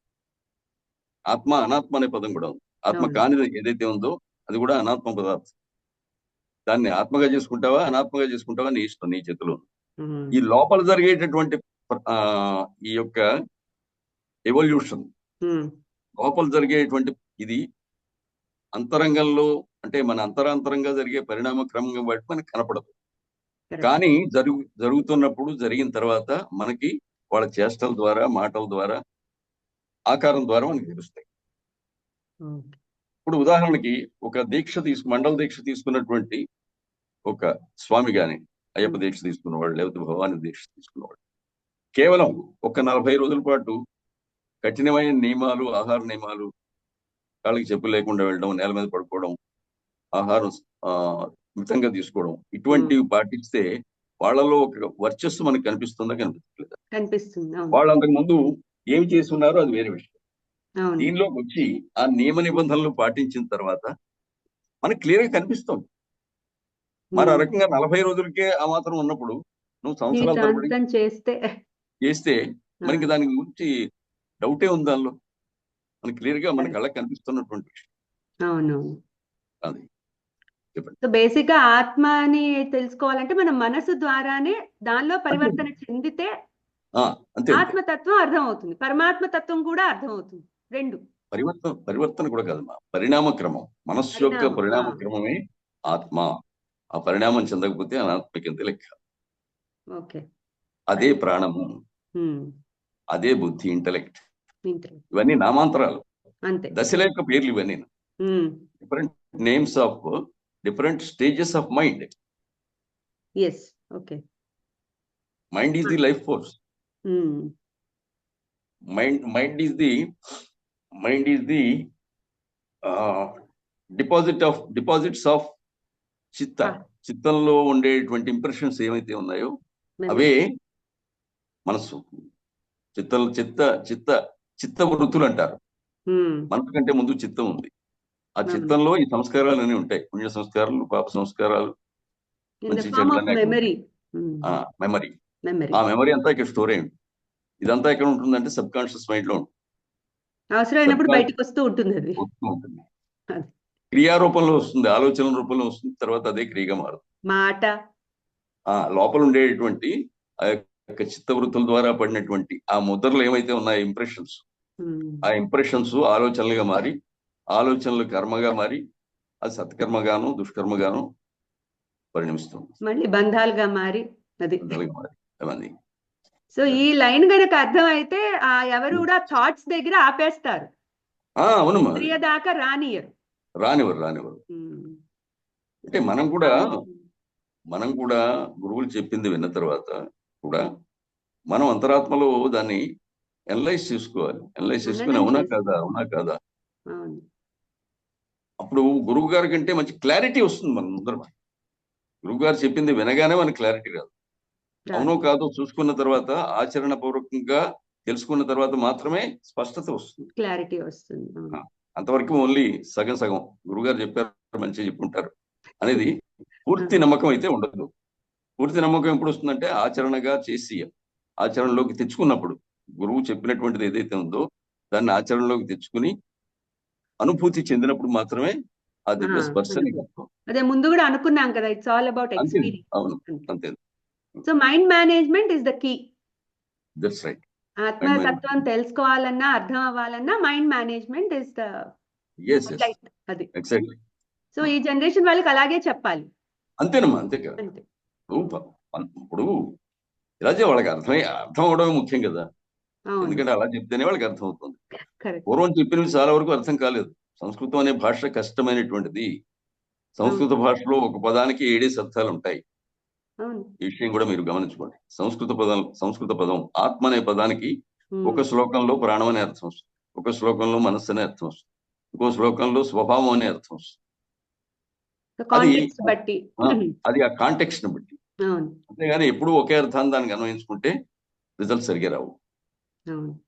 సో ఈ ఆత్మ అనగానే ఏదో ఎటర్నల్ ఆబ్జెక్ట్, మనకు సంబంధించింది కాదు అని దాన్ని విస్మరిస్తున్నారు జనాలు. That is wrong. ఇది కరెక్ట్ కాదమ్మా. That is wrong. ఇప్పుడు అలా అనుకున్నారు అంటే పూర్తిగా వెళ్ళి తప్పని కూడా అనడానికి వీలేదు. చెప్పేవాడు దాన్ని అలాగా అర్థం కాకుండా క్లిష్టంగా తయారు చేశారు. భాషాపరంగా కానీ వీళ్ళ స్థాయికి దిగి చెప్పలేదు వాళ్ళు. అది మాట చెప్పారు. శిష్యులు వినేవాళ్ళ స్థాయికి దిగి చెప్పలేదు. That is very important. Bhagavad Gita జనాల్లోకి వెళ్ళాలి అంటే వాళ్ళకి అర్థమయ్యేలాగా చెప్పాలి. ఓకే అయితే సార్. వీళ్ళు కూడా ఎక్కువ అడిగి తరిచి తెలుసుకోవడానికి సాహసించలేదు. భయం వల్ల మా గురువు గారిని అడిగితే ఏమనుకుంటారు, తప్పేమో. పూర్వం చూడండి, మన చిన్నప్పుడు ఏదైనా మనం తెలియదు అడిగితే మనం ఎదిరించామని అనుకునేవారు వాళ్ళు. వీళ్ళకి అర్థం కాలేదని అనుకునేవారు కాదు. పెద్దలు కూడా, పెద్దల్లో కూడా కొన్ని మూర్ఖత్వాలు ఉండేవి పూర్వకాలంలో. క్వశ్చనింగ్ ఎంటర్టైన్ చేసేవాళ్ళు కాదు. ఇది చాలా జ్ఞానం పెరగపోవడానికి ఇదో పెద్ద అవరోధం అని నేను అనుభవంలో తెలుసుకున్నాను. Very good sir. అవును. ఉప్పు కప్పురంబు ఒక్క పోలిక నుండు, చూడ చూడ రుచుల జాడ వేరు. ఆ పద్యం నాకు మధ్య వయసు వస్తే గానీ అర్థం కాలేదు. నేను భయం వేసి మేస్టర్ని అడగడం మర్చిపోయాను. ఉప్పు అనేది అర్థమైంది, కర్పూరం అంటే అర్థం కాలేదు. కర్పూరం అంటే తెలుసు కానీ కర్పూరం వికృతి, కర్పూరం మాట నాకు తెలియదు. ఇది అడగడానికి నేను సాహసించలేదు. As a result that doubt remained forever. Only I could get it clarified in my middle age. So అంచేత నాలాంటి వాళ్ళు అనేక మంది ఉంటుంటారు. అడగడానికి మొహమాట పడి మానేసిన వారు, ఎదిరించామనుకుంటారేమో అని ఇలాంటి అనవసరమైన మాటలు, ఇలా భావాల వల్ల జ్ఞానం అనేది అందవలసిన స్థాయిలో అందలేదు. పెద్దల యొక్క పొరపాటు కూడా చాలా ఉంది. ఎందుకంటే వాళ్ళు వీళ్ళ స్థాయికి దిగి చెప్పలేదు. సంస్కృతంలో మాట్లాడితేనే గొప్ప, సంస్కృత పదాలు గొప్పగా ఉంటాయి. పదాలు అర్థం కానప్పుడు పదాలు గొప్పగా ఉంటే ఏమిటి? పదాలు గొప్పగా ఉంటాయి, నిజమే. ఘంటసాల గారి శ్లోకాలు వినడానికి చాలా బాగున్నాయి, అర్థం కూడా చెప్పారు ఆయన అనుకోండి. అర్థం చెప్పారు కాబట్టి కొంతవరకు రీచ్ అయ్యింది. అర్థం చెప్పకపోతే it is just French and Latin, అంతే కదా. అర్థమయ్యేలా చెప్పవలసిన బాధ్యత పెద్దల మీద ఉంది. దాన్ని వాళ్ళు ఏ కారణం చేతనో విస్మరించారు. Okay sir. ఈ పాయింట్ చాలా ఇంపార్టెంట్. పిల్లలకి కానీ నెక్స్ట్ జనరేషన్ వాళ్ళకి అర్థమయ్యే విధంగా చెప్పాలి. చెప్పినప్పుడే వాళ్ళకి అది రీచ్ అవుతుంది. Sure sir. లేకపోతే ఉన్నట్టు ఏదో మక్కిగా చెప్పేయడం తప్ప, మా గురువుగారు ఇలా చెప్పారు అంతే. అలాగే చదివేవారు. గురువుగారు చెప్పిన దానిలో పొరపాట్లు ఉన్నా అవే వెళ్ళిపోయేవి చాలా కాలం. ఇప్పుడు చాలా మంది మీరు చూడండి, నేను కూడా మీటింగ్ లో చెప్పి ఉంటాను, మీరు విని ఉంటారు. మయ్యా వేశ్య మనోయేమాం నిశ్చయుక్త ఉపాసతే. వేశ్య పదం ఎలా పలకాలి? మయి మయి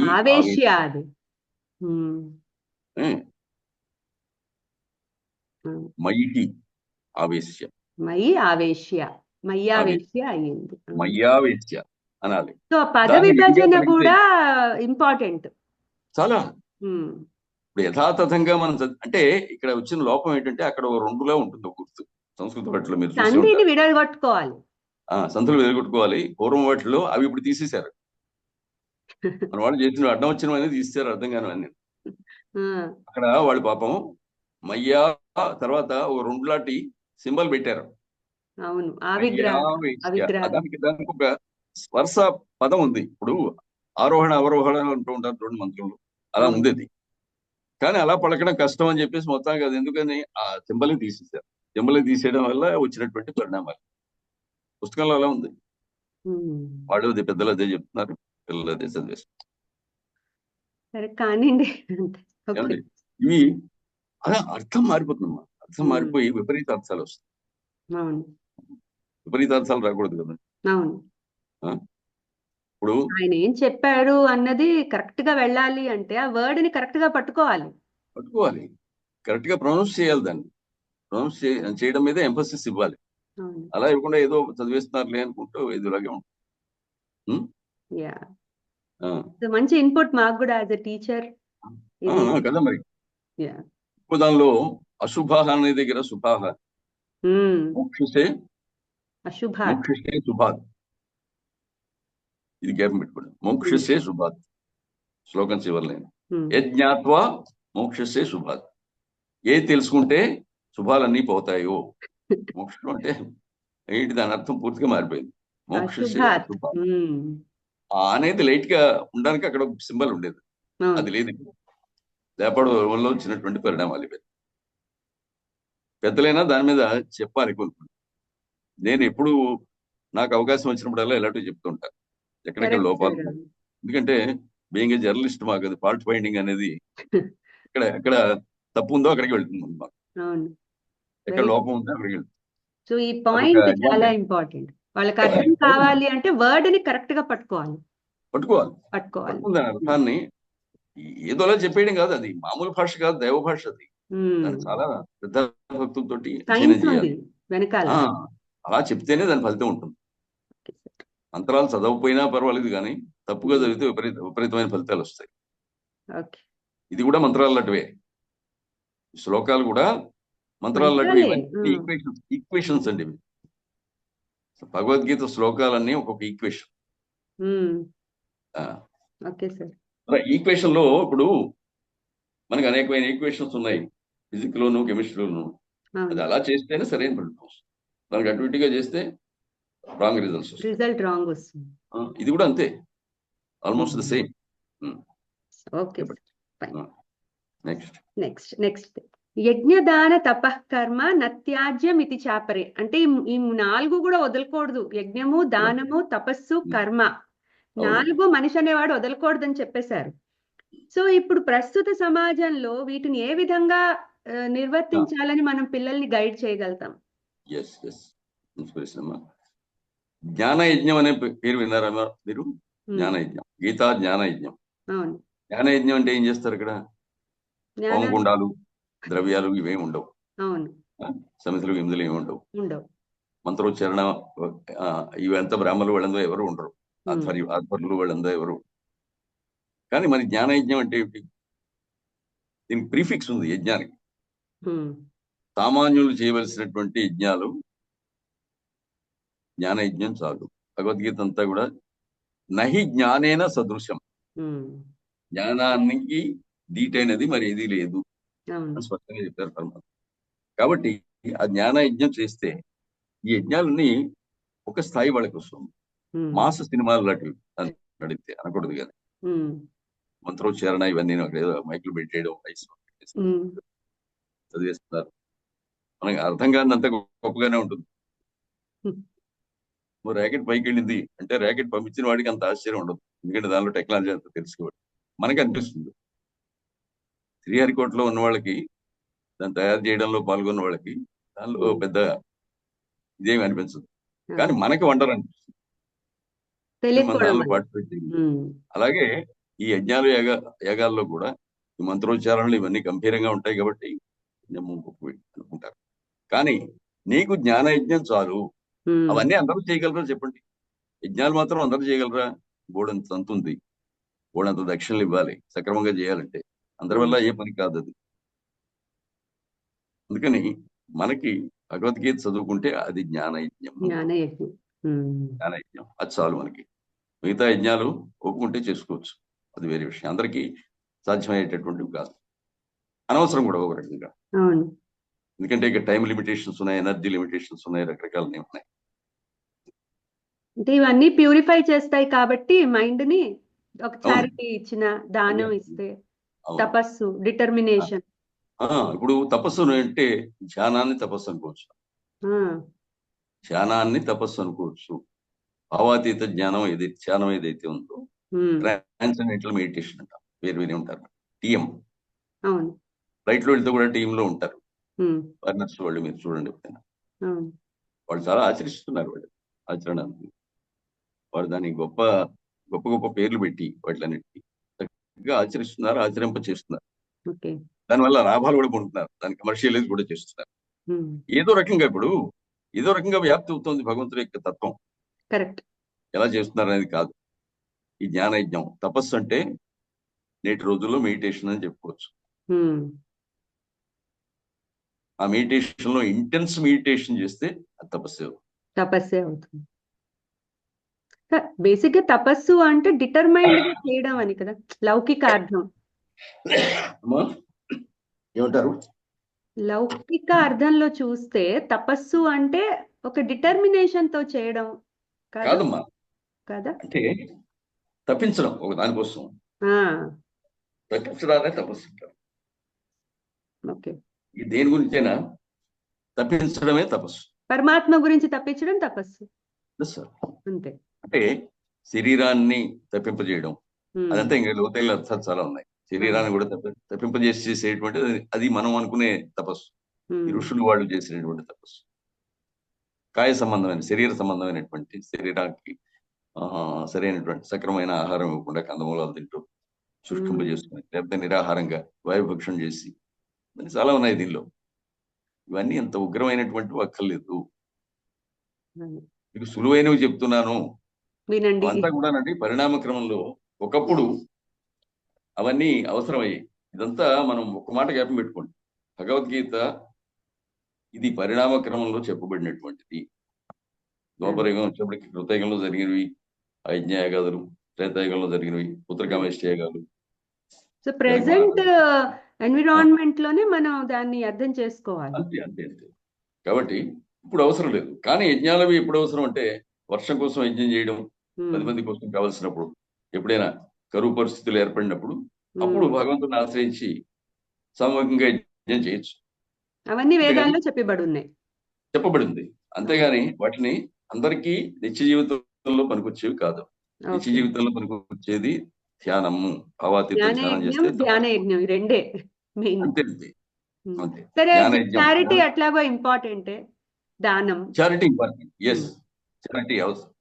ఈ చారిటీ అనేది వాళ్ళకి తోచింది, వాళ్ళ శక్తికి తగింది, అది పరమాత్మ ఎలా తోపిస్తే అలా చేయడం అనేటువంటి చారిటీ. సరే, కర్మ అంటే ఇది తప్పదు కాదు, ఆల్రెడీ మనం అనుకున్నాం కర్మ ఎలా చెయ్యాలో. అంటే తెలుసుకుని చేయడమే కర్మ, లేకపోతే శ్రద్ధతో తెలుసుకొని చేయాలి. సో ఇప్పుడు తెలుసుకుని చేయకపోతే క్రియలు అవుతాయండి. ఓకే, తెలుసుకుని చేస్తే కర్మ అవుతుంది. కర్మని నెక్స్ట్ లెవెల్లో యోగం చేసుకోవాలి, దాన్ని మనం అన్వయించుకోవాలి అట్లా, అంతే. Okay sir. ఓకే, భగవద్గీత గురించి సామాన్య జనాలకు తెలియని విషయాలు కొన్ని వివరిస్తారా? ఇది చాలా మంచి ప్రశ్న అమ్మా, నాకు చాలా ఆసక్తికరమైన ప్రశ్న. చాలా ఉంది చెప్పవలసింది. మనకేమి సమయం పరిమితి ఏం లేదు కదా. పర్వాలేదు, యు క్యారీ ఆన్. ఓకే, ఇప్పుడు భగవద్గీత అనేది సృష్టి మొదటి నుంచి కూడా ఉంది. సృష్టి ప్రారంభం నుంచి భగవద్గీత, సృష్టి ప్రారంభం నుంచి ఇప్పుడు మనం చూస్తున్న పద్ధతిలో లేదు. అది ఈ శ్లోకాల రూపంలో లేదు, వేరే రూపంలో ఉంది. కృతయుగంలో వేరే కృతయుగంలో వేరే రూపంలో, కానీ అప్పుడు ఆచరించారు. కానీ ఈ శ్లోకాల రూపంలో ఇవే శ్లోకాలుగా లేవు అప్పుడు. భగవద్గీత అనేది ఒక దివ్య శక్తి కింద, పరమాత్మ యొక్క అనుగ్రహం కింద ఉండేదే తప్ప ఈ శ్లోక రూపంలో అప్పుడు లేదు. అది సూర్యుడికి మొట్టమొదటి చెప్పారన్నాడు. ఎలా చెప్పాడు? తేజస్సు రూపంలో ఆయనలో ప్రవేశపెట్టాడు. సూర్యుడికి చెప్పానంటే సూర్యుడికి ఎలా చెప్పాడు అని చెప్పాడు ఈయన విన్నాడంటే, ఆయనలో దివ్య శక్తి రూపంలో ప్రకాశం రూపంలో దానిలో ఆయనలో ప్రవేశపెట్టాడు. అది ప్రపంచాన్ని మొత్తానికి వెలిగిస్తుందా, ఇవ్వట్లేదా? చంద్రుడు ఆయన నుంచి వచ్చిన వాడే కదా. ఇది భగవద్గీత యొక్క అప్పుడు ఇప్పుడు ఉన్నటువంటి శ్లోకాలతో ముడిపెట్టకూడదు. ఫిజికల్ గానే చూడాలి దాన్ని. ఫిజికల్ గా చూసినప్పుడు సూర్యుడి వల్ల మనకి ఎన్నెన్ని జరుగుతున్నాయి, సూర్యుడి వల్ల వర్షాలు కురుస్తున్నాయి ఏమండి. మరి సముద్రంలో ఉండేటువంటి ఉప్పుగా ఉండే జలాన్ని పైకి ఆవిరిగా తీసుకెళ్లి వాటిని మేఘాలుగా మార్చి, మళ్ళీ పంటలవి పండడానికి వీలుగా ఉండేలాగా మంచినీటిగా మార్చి వర్షం రూపంలో ఇస్తున్నాడు. ఆయా కాలాల్లో ఇచ్చినప్పుడు మరి ఇదంతా యాక్టివిటీ కదా. ఇదంతా ఒక రకమైనటువంటి ఇన్బిల్ట్. ఇది ఎప్పుడు మారేది కాదు. ఇది ఎప్పుడు కూడా ఒక నేచర్ ప్రిన్సిపల్. ఈ ప్రిన్సిపల్ ఎప్పుడు కూడా మారినటువంటిది, అన్చేంజబుల్. ఆ రకంగా దాన్ని ఏర్పాటు చేశారు. ఏవం ప్రవర్తితం చక్రం నానువర్తయతి హయః అఘాయురింద్రియారము మోహం పార్థ. చెప్పారా లేదా? అవును. కాబట్టి ఈ ఈ చక్రానికి నేను కూడా బుద్ధుండే. ఏ అవతారం ఎంతకాలం ఉండాలి, ఉమ్, ఏ అవతారం ఎందుకోసం ఆవిర్భించాలి, ఎంత కాల పరిమితి ఉంది దానికి, ఆ తర్వాత ఏం చేయాలి, ఇవన్నీ పరమాత్మకి చక్కటి ప్రీ ప్లానింగ్ ఉంది. మనకి ప్లానింగ్ లేదు. ఉమ్, అందుకే ఆయన అవతారాలే దివ్య జన్మలని కూడా అనొచ్చు. అవతారాలు అవును. మన జన్మలు, ఆయనవి దివ్య జన్మలు అంటే అవతారాలు. అవతారాలకి ఒక లక్ష్యం ఉంది, మనకి లక్ష్యం లేదు. కరెక్ట్. మనం ఎందుకు పుట్టామో మనకు తెలియదు. అది తెలుసుకోవడానికే ఎప్పుడు తెలుసుకుంటామో కూడా మనకి తెలియదు. కొంతమందికి ఏదో ధ్రువుడు ప్రహ్లాదుడు లాంటి వాళ్ళకి ఏదో ముందుగా దేవానుగ్రహం వల్ల ముందే జ్ఞానం వికసిస్తుందేమో కానీ మనలాంటి వాళ్ళు తెలుసుకోవాలంటే చాలా వయసు పడుతుంది. కరెక్ట్. కరెక్ట్. నాకు మధ్య వయసు దాకా తెలియదు. అంతా తెలిసేప్పటికి ఈవేళ ఓపిక అయిపోయింది. ఏమండి? అయినప్పటికీ ఏం నిరుత్సాహం లేదు. మీ బట్టి వాళ్ళు అడుగుతున్నారు, ఆసక్తిగా వింటున్నారు. కొత్త విషయాలు నేను చెప్పగలుగుతున్నాను తెలుసుకుని దీనిలో పరిశోధన చేసేటువంటి తృప్తి నాకుంది. సూర్యచంద్రులు ఉన్నారు, గాలి ఉంది, పంచభూతాలు ఏమిటి చెప్పండి? ఈ పంచభూతాలు పరమాత్మ యొక్క స్వరూపాలు కాదా? అవును. భూమి, భూమి, వాయువు, నీరు. భూమి ఆపో అనలో వాయువు ఖం మనో బుద్ధిరేవచ్చ. ఇవన్నీ కూడా ఆయన అవతారాలు. కాబట్టి ఈ పంచభూతాలు కూడా భూమి, నిప్పు, నీరు, నిప్పు అంటే కాంతి అని కూడా వస్తుంది, వాయువు, ఆకాశం, ఆకాశం, వాయువు, జలం. మరి ఈ పంచభూతాలు కూడా పరమాత్మ యొక్క రూపాలు కదా. ఇవి లేకపోతే అసలు మన జీవితం ఏంటి? గాలి లేకపోతే అసలు మనం బతికే సమస్య లేదు కదా. గాలి అనేది ప్రాణాధారం. గాలి లేకపోతే ఒక క్షణం మనం బతకలేము, ఉక్కిరిబిక్కిరి అయిపోతాం. కాబట్టి ఇవన్నీ కూడా పంచభూతాత్మకమైనటువంటి సృష్టిలో పరమాత్మ వెనకాల నుండి దివ్య శక్తితో నడిపిస్తున్నాడు. దాన్ని అలా ఏర్పాటు చేశాడు, దాన్ని ఎవరు మార్చడానికి వీల్లేదు. అయితే కృతయుగంలో ఒక రకమైనటువంటి పద్ధతి ఏర్పాటు చేశాడు. ఆ రోజు ధర్మదేవత అనేటటువంటి గోవుకి 4 పాదాలు ఉన్నాయి. అలాగే త్రేతాయుగంలో వచ్చేప్పటికి ఒక పాదం తగ్గింది, ద్వాపరయుగం వచ్చేప్పటికి 2 పాదాలు తగ్గింది, కలియుగం వచ్చేప్పటికి ఏకపాదం ఉంది. ఇప్పుడు మరి ద్వాపరయుగం వచ్చేప్పటికి ఇది మళ్ళీ చెప్పవలసిన అవసరం ఎందుకు వచ్చింది? భగవద్గీత ఉందని మీరు అంటున్నారు కదా. ఇక్కడ మనకి క్లియర్ గా ఇమం వివస్వతే యోగం ప్రోక్తవాన్ అహం అవ్యయం వివస్వాన్ మనవే ప్రాహ మను ఇక్ష్వాకు వైపు. క్లియర్ కట్ గా ఎవరెవరికి చెప్తారు. వివస్వానుడు, సూర్యుడికి 12 నామాలు ఉన్నాయి, 12 పేర్లు, ద్వాదశాధీశుడు. ఈ 12 పేర్లలో వివస్వానుడు అనే పేరు కలిగినటువంటి సూర్యుడికి చెప్పడం జరిగింది మార్గశిర మాసం. ఏమిటి? వివస్వానుడైన సూర్యుడికి చెప్పారు, ఆయన మనువుకి చెప్పాడు. మనువు అంటే మనందరికీ తండ్రి, మనుష్య జాతికి తండ్రి మనువు. అంటే మనుష్య జాతికి ఈ వివాహాధికాలు, తర్వాత పుట్టిన దగ్గర నుంచి జాత కర్మలు ఇవన్నీ కూడా ఏర్పాటు చేసి సిస్టమ్ ఏర్పాటు చేసినటువంటి వాడు మనువు. ఇప్పుడు మన ధర్మశాస్త్రం మీద కూడా ఎదురు తిరుగుతున్నారు, తెలుసు, విపరీతమైన విద్యార్థులు వచ్చి. కాబట్టి మనువేమో ఇక్ష్వాకు చెప్పారు. ఇమం వివస్వత యోగం ప్రోక్తవాన్ అహం. అహం అంటే పరమాత్మ.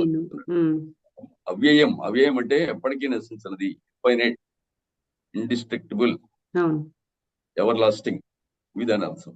కాబట్టి అటువంటి యోగాన్ని నేను సూర్యుడికి ఉపదేశిస్తే, సూర్యుడు మనువుకు ఉపదేశిస్తే, మనువు ఇక్ష్వాకు ఉపదేశిస్తే, ఆ ఇక్ష్వాకు వంశంలో ఉన్న వాళ్ళందరూ కూడా దాన్ని పరంపరగా జ్ఞాన సంపదగా దాన్ని ఆచరించారు.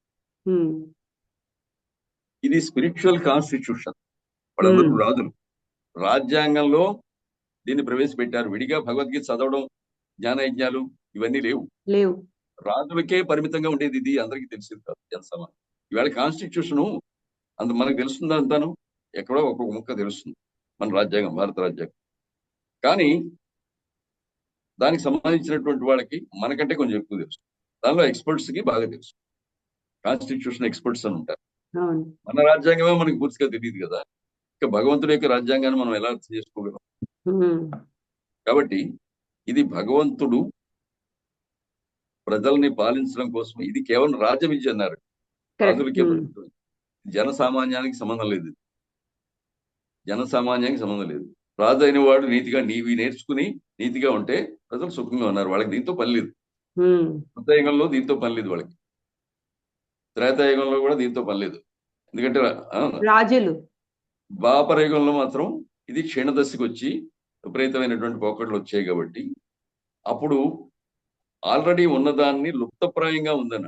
లుప్తప్రాయం అంటే ఉందా లేదా మిణుకు మిణుకు అనే దీపంలాగా ఉంటుందా ఉందా అనేటువంటి దీపంలా ఉన్నటువంటి భగవద్గీతని మళ్ళీ పునరుద్ధరించడం జరిగింది. అందుకే దీన్ని మళ్ళీ చెప్పడం జరిగింది. పునఃప్రవచించారు.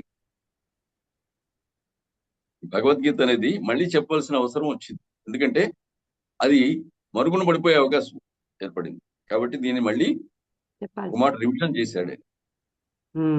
అంతా అయిపోయిన తర్వాత మళ్ళీ ఉత్తర గీత అని ఉంటుంది మీకు చెప్పాలి.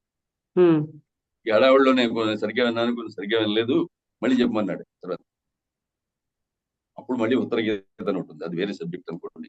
కనుక చాలా సంక్లిష్టమైనటువంటి విషయాలు. ఈ భగవద్గీత ఏమి లేదండి,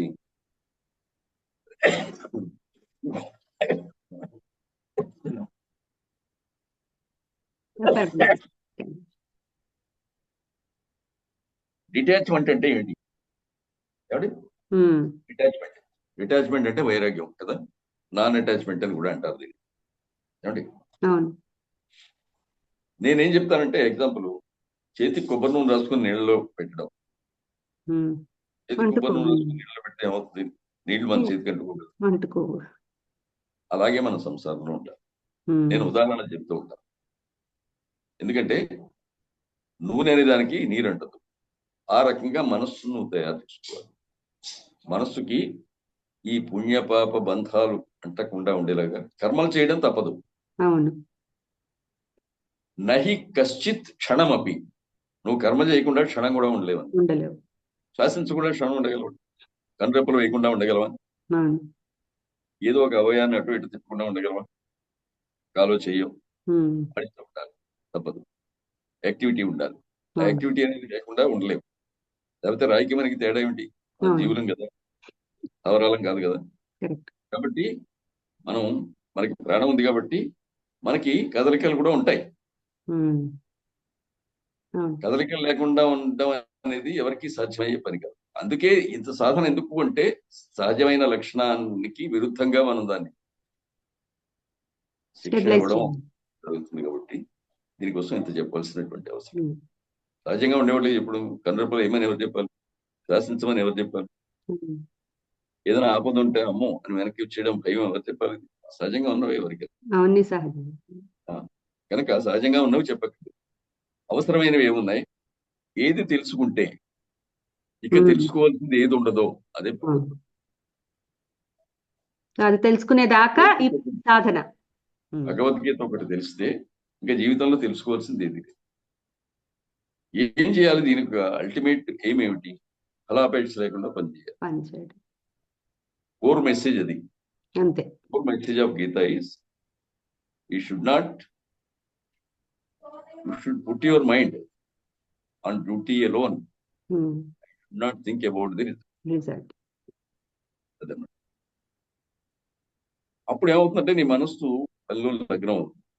లగ్నం అయినప్పుడు ఆ పనిలో ఉండేటువంటి తృప్తిని కలుగుతుంది. ఫలితం ఎలాగే వస్తుంది.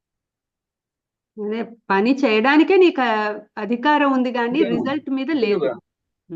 లేదు, అది కొంచెం నిష్కర్షగా ఉంటుంది. కానీ ఇప్పుడు నాకు జీతం ఎప్పుడు వస్తుందో అని రోజు లెక్కలు వేసుకుంటూ కూర్చునేటువంటి ఎంప్లాయీస్ కూడా ఉంటారు.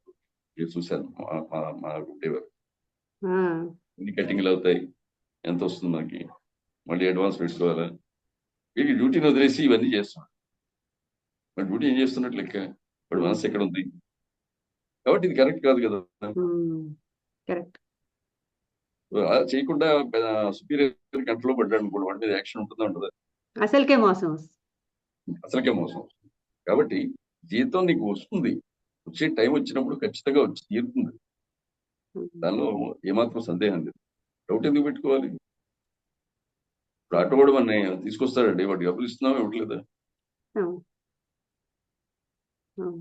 డబ్బులు ఇస్తారా ఎవరైనా?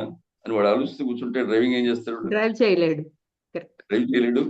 పైగా ఏదైనా ప్రమాదాలు జరిగే అవకాశాలు కూడా ఈ చీర కనపడలేదు అని వాడు ఆలోచిస్తూ ఉన్నాడు అనుకోండి, కరెక్ట్. జరగకుండా జరుగుతాయి. కాబట్టి ఇవన్నీ ప్రాక్టికల్ లైఫ్ లో మనకి ఎలా ఉపయోగిస్తుంది అనే దాని మీద ఉదాహరణ తప్ప దీని పుస్తకాలకి శ్లోకాలకే పరిమితం చేయడం వల్ల ఏమాత్రం ఉపయోగం లేదు. శాస్త్రం కాబట్టి ప్రాక్టికల్ లెసన్స్ ని డిగ్ చేసి మనం అందించగలగాలి పిల్లలకి. అంతేనా?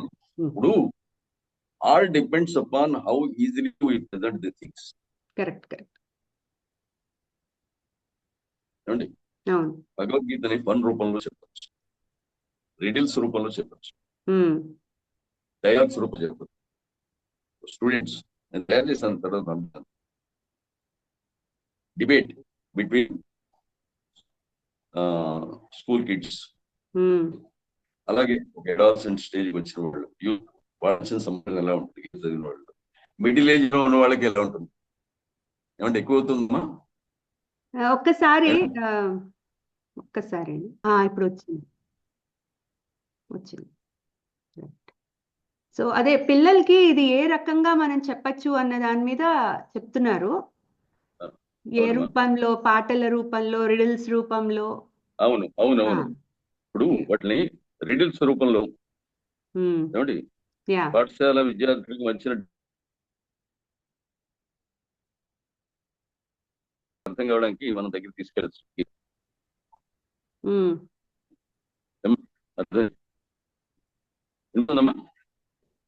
వినిపిస్తుంది. చెప్పండి సార్, మీరు చెప్పండి, కంటిన్యూ చేయండి. తర్వాత ఇది ప్రత్యక్ష గీత, ఇది పరోక్ష గీత కాదు. ఓకే, ప్రత్యక్ష గీత చాలా చెప్తాను. ఎందుకంటే ప్రత్యక్ష గీత ఎందుకంటే సూర్యుడితో సంబంధం ఉన్నటువంటి గీత కాబట్టి. ఓకే. సూర్యుడు, చంద్రుడు, నక్షత్రాలు, ఆచంద్ర తారార్కం అంటారు మనవాళ్ళు. ఆచంద్ర తారకం అంటే చంద్రుడు, నక్షత్రాలు, సూర్యుడు. అంటే మామూలుగా చెప్పుకోవాలంటే సూర్యుడు, చంద్రుడు, నక్షత్రాలు కొంచెం ఆర్డర్.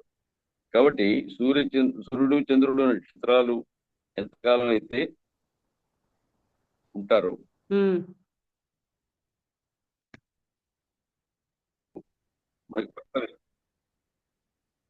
మనకి పంటలు ఇస్తున్నాడు, ఖనిజాలు ఇస్తున్నాడు, ఏమండి సూర్యుడు. మరి అనేకమైనటువంటి కాంతి ఇస్తున్నాడు, వేడి ఇస్తున్నాడు. మరి ఇన్ని రకాలైనటువంటి మరి ఈ సుఖాలను అందిస్తున్నప్పుడు ఈ పరమాత్మ ప్రసాదాన్ని ఎందుకు అనుకోకూడదు? మానవ కల్పితమైనది, మానవ నిర్మితమైంది కదా. Nobody has created sun, nobody has created moon, nobody has created stars, nobody has created the 5 elements, earth, fire, air, water. ఇవన్నీ ఎవరు సృష్టించారు? ఇది ఆయన యొక్క దివ్య కృపక. ఎందుకు సృష్టించాడు అనేటటువంటి ప్రశ్న. ఆయనకేం పని లేదా సృష్టించి ఇలా చేయడం ఎందుకు, మన అజ్ఞానంలో పడేయడం ఎందుకు? వినిపిస్తుందా మేడం?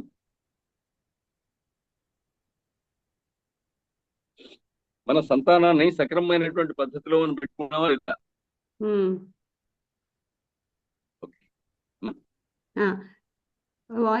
సంతానాన్ని కన్న సమయంలో వాళ్ళందరూ అజ్ఞాన దశలో ఉన్నారు. ఆ సంగతి తల్లిదండ్రులకు తెలుసు. వాళ్ళకి నెమ్మదిగా జ్ఞానాన్ని నేర్పించి అమితమైన ఓర్పుతో అది అలాగే ఇలాగని చెప్పి వాళ్ళందరినీ కూడా సక్రమైనటువంటి పద్ధతిలో పెట్టి విద్యాబుద్ధులు చెప్పి వాళ్ళని జ్ఞానులుగా తయారు చేస్తున్నామా లేదా? అలాగే పరమాత్మ కూడా అందరినీ కూడా సామధాన భేద దండోపాయాలతో, రాక్షసులు ఉంటే కూడా ఆయనకేమి అసహ్యం, ద్వేషం లేదు. కాబట్టి వాడు కూడా ఆయన యొక్క సంతానమే.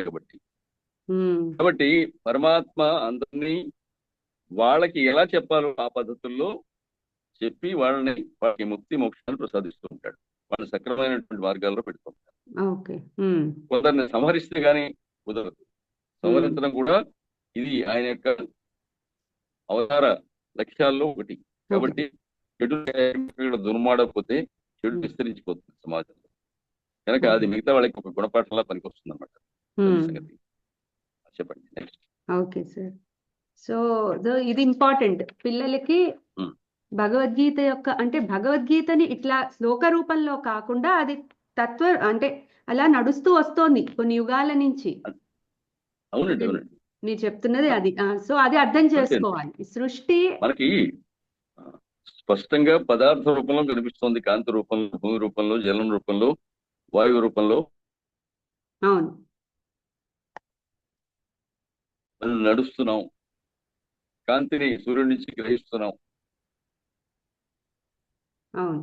సో ఈ కాంతిని రకంగా మనం అర్థం చేసుకోవాలి వాళ్ళు భగవద్గీతని. ఈ రకంగా తీసుకోవాలి. అంతేగాని ఇది కేవలం ఎక్కడో పైన ఒక స్థాయి వాటికి సంబంధించింది, ఇది అందరిది కాదు అనేటటువంటి క్రమ పోవాలి. అందరి కోసం, సర్వ మానవాళి కోసం చెప్పినటువంటిది ఈ భగవద్గీత. సర్వ మానవాళి కూడా సుఖశాంతులతో బతకటువంటి భగవద్గీత. కేవలం పండితులకే పరిమితం కాదు. దీన్ని కేవలం సంస్కృత భాషకే పరిమితం చేయకుండా దీన్ని అన్ని భాషల్లో తర్జుమాలు ఉన్నాయి. ఈవేళ కూడా అనేక భాషల్లో అనువాదాలు ఉన్నాయి. రాసిన వాళ్ళు ఉన్నారు, పద్యాలు రాసిన వాళ్ళు ఉన్నారు, హరికథలకు చెప్పిన వాళ్ళు ఉన్నారు, బుర్రకథలకు చెప్పిన వాళ్ళు ఉన్నారు. అనేక రూపాల్లో దీన్ని జనంలోకి తీసుకెళ్ళారు. నాటక రూపంలో కూడా ఉంది. కాబట్టి ఇది సరిపోదు. కానీ ఇప్పుడు వాళ్ళకి అంతగా మనం చెప్పడం కనుక మనం చేస్తే ఒక మాట వాళ్ళకి చాలా సులువుగా అర్థమవుతుంది అన్నమాట. వాళ్ళకి అర్థమయ్యే రకంగా చెప్పగలగాలి. అంటే ఏంటంటే ఈ సాంకేతిక పరిజ్ఞానాన్ని మనం ఒక ఆయుధంగా వాడుకొని దీనివల్ల మంచి ప్రయోజనాన్ని మనం చేసుకోవచ్చు. పూర్వం అంత ఇబ్బందులు పడకూడదు. పుస్తకాలు ముద్రించడానికి వాళ్ళంత ఖర్చు అయ్యేది వరకు, అన్నిటికీ కూడా వాళ్ళంత ఖర్చు అయ్యేది. ఈవేళ అదేమి. కాబట్టి ఒక వీడియో చేయాలంటే సింపుల్ గా చేయొచ్చు మొబైల్. కనుక వాట్సాప్ మెసేజ్ ఎంత సులువుగా ఈవేళ ఈ సమాచార వ్యవస్థ ఎంత సులువుగా సోషల్ మీడియాలో వెళుతోంది, ఎంత స్పీడ్ గా వెళుతోంది, ప్రపంచం యావత్తు కూడా చూడొచ్చు. కాబట్టి ఈవేళ ఉండేటువంటి ఈ యొక్క సౌలభ్యాలన్నింటినీ కూడా ఉపయోగించుకొని ఇవన్నీ కూడా ఇంకొక విషయం, మన సైంటిస్టులు, సాంకేతికవేత్తలు ఎవరైతే ఉన్నారో వీళ్ళందరికీ కూడా ఋషులు లాంటి వాళ్ళే. అంటే అవి కనిపెట్టాక వాళ్ళు నిద్రాహారాలు మానేసి చేస్తూ ఉంటారు. అవన్నీ మనకి తెలియదు పడిపాట్లని. కాబట్టి సంవత్సరం పట్టచ్చు, 2 సంవత్సరాలు పట్టచ్చు, 5 సంవత్సరాలు పట్టచ్చు, ఎవరు చెప్పలేదు. ఆ ఫలితం వచ్చేదాకా కూడా దానికోసం తప్పిస్తూ కూర్చుంటారు. వాళ్ళు కూడా ఋషి తుల్యులే అని మనం అంగీకరించాలి. సరే సార్. అయితే ఇప్పుడు ఇంకా ఏ విదేశీ ప్రముఖులు కూడా చాలా మంది భగవద్గీతను కొంతమంది చాలా మెచ్చుకున్నారు, దాన్ని ఫాలో అయిన వాళ్ళు కూడా ఉన్నారు. సో ఎవరు కొంతమంది పేర్లు ఏమన్నా మీరు చెప్పగలుగుతారా? ఏ విదేశీ ప్రముఖులు భగవద్గీతను నుంచి ప్రేరణ పొందారు?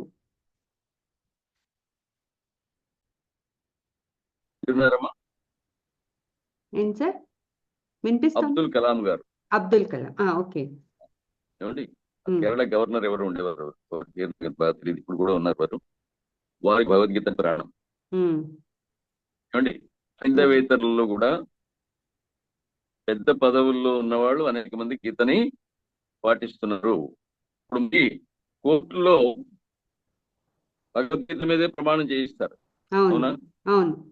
కోర్టులో వీళ్ళు చెప్పేటప్పుడు, సాక్ష్యం చెప్పేటప్పుడు భగవద్గీత మీద ప్రమాణం చేసి చెప్పమంటారు. అంటే గీత ఒక ప్రామాణిక గ్రంథము.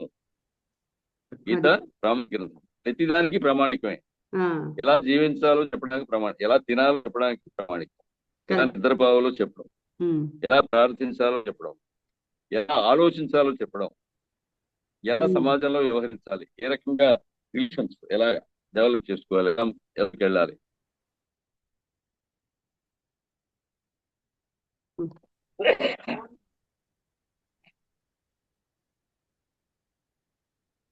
మేడం చెప్పండి, వినిపిస్తుందా? వినిపిస్తుంది. సో ఇంకా సంక్షిప్తంగా ఇవాళ చాలా తెలుసుకున్నాం భగవద్గీత గురించి. సో పిల్లలకి బేసిక్ గా ఏంటంటే పిల్లలకి అర్థమయ్యేలాగా మనం చెప్పగలిగితే భగవద్గీతని ఇంకా ముందుకు తీసుకెళ్ళగలమని మీరు చెప్పారు. సో అది గుర్తు పెట్టుకుని యాజ్ ఎ టీచర్ నేను కూడా ఇది చాలా ఇన్స్పిరేషన్ గా తీసుకుంటున్నాను. సో ఇవాళకి క్లోజ్ చేద్దామా అయితే? ఇంకొకసారి యా ఒక క్షణం ఒక మాట చెప్పేసి ముగిస్తాను. యా భగవద్గీత భావచిత్ర ఆ మిత్రుడు పేరు రాశారు. భగవద్గీత భావచిత్ర సుధ. ఓకే. దానిలో చిత్రాలకే ప్రధానం. ఈ శ్లోకాలన్నింటినీ కూడా దగ్గర కూర్చొని అద్భుతమైనటువంటి చిత్రాలు నిర్మించారు. Okay sir. BGS పబ్లిషర్స్ దాన్ని ప్రింట్ చేశారు. ఓకే. మార్కెటింగ్ కూడా వాళ్ళే చేస్తున్నారు, రైట్స్ ఇచ్చారని. తర్వాత బాలల భగవద్గీతను కూడా ఒకటి రాశారు. దానిలో కూడా చిత్రంగా ఉన్నాయి ఇవన్నీ. ఓకే.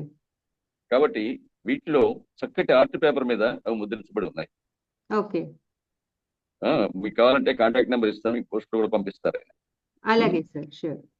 అందుకని అనేకమైనటువంటి క్రియలు. తర్వాత ముఖ్యంగా చెప్పుకోవాల్సింది ఏంటంటే ఘంటసాల గారి భగవద్గీత తోటి ప్రేరణ పొందిన వాళ్ళు అనేక లక్షల మంది ఉన్నారు.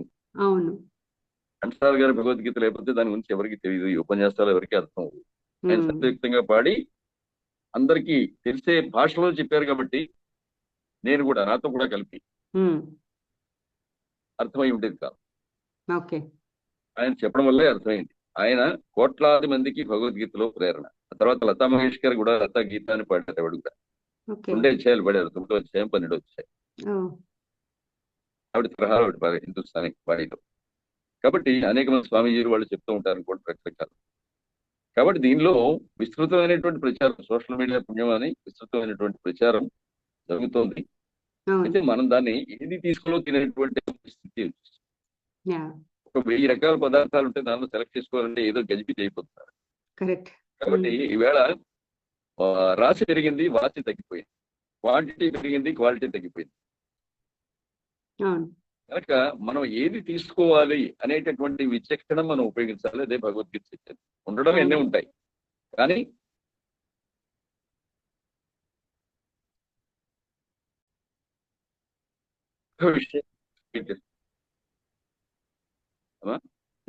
చెప్పండి సార్. ఒక్కొక్క విషయం చెప్పేసి ముగిస్తాను. ఈవేళ సాయంత్రం SVBC ఛానల్లో ఘంటసాల గారి భగవద్గీతకి దృశ్య మాధ్యమంలో అంటే వీడియోలు చేయడంలో నేను కూడా సహకరించాను. అది ఆ భగవద్గీత పుస్తకం రాసిన ఆయనకే వచ్చింది ఆలోచన. నా సహకారంతో వీడియో ఎక్స్పర్ట్ ద్వారా చేయించాను నా గైడెన్స్ లో.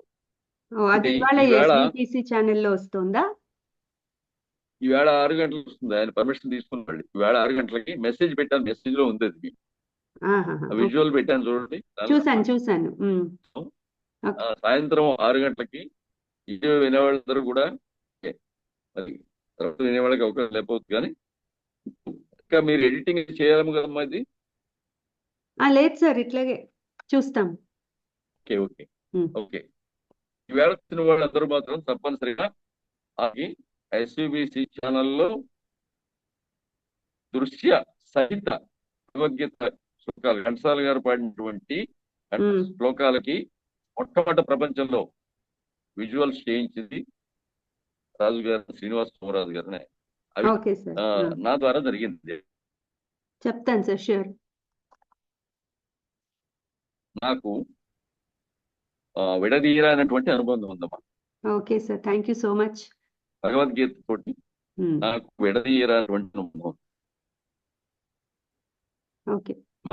లోకా సంస్థ సుఖినో భవంతు. Thank you sir. Thank you for మళ్ళీ మీకు మా అకాడమీ తరపున ధన్యవాదాలు. So okay sir. అలాగే. Thank you so much. మీ దంపతులకి, మీ చిరంజీవికి, థ్యాంక్ యూ సార్. మీ మిత్రులకి అందరికి కూడా శుభాకాంక్షలు.